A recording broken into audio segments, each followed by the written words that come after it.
Now, I also want to address something that most women are faced with. That's sexual harassment at work. There's never a formula of how to deal with that. But I want to tell you something. If you feel that something is wrong, it's wrong. You know, people always go around saying, you know, that happens all the time, A, B, C, and D. I am not asking you to start a war, a match, or a riot outside the office, because believe me, as a woman, you will lose.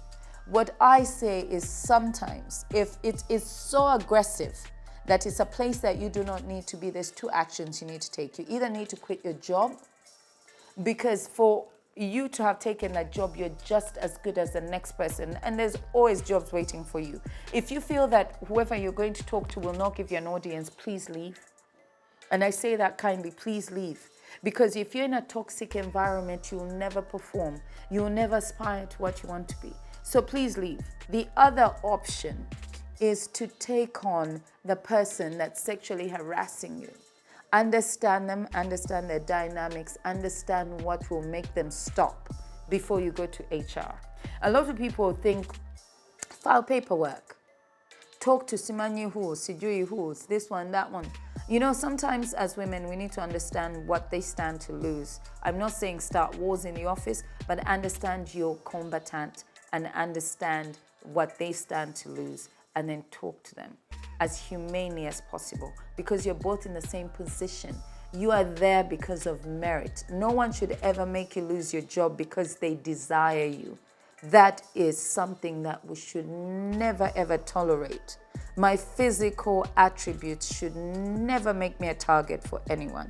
And I say that very, very well. Even to the young women that are coming up, the idea that you have to sacrifice yourself to someone to gain, I don't know, position or power is to me abhorrent. And I say that to young women who might fall into the pit of saying, you know what, he will help me, trust me. If he can have you, your professionalism will go out of the window. You just sacrificed years of your parents' sacrifice for 1 hour. At the very least, it's 5 minutes or 3 minutes. And now you're in a position where someone can ridicule you for having given away your power. So, having said that, there's never one formula for how to deal with these things, ever. But what I do say, know who you are, know your power, know your worth. I keep saying that, I can't say it enough. Never sacrifice who you are for what you can have. It applies in your personal life, in your professional life, in just life generally. I tell you this, men are always going to be hunters. They will hunt you and they will take, because innately that's who they are. And then we blame them when things are not working out for you, because you say, you know, I did what you wanted me to do, and I did whatever was required of me.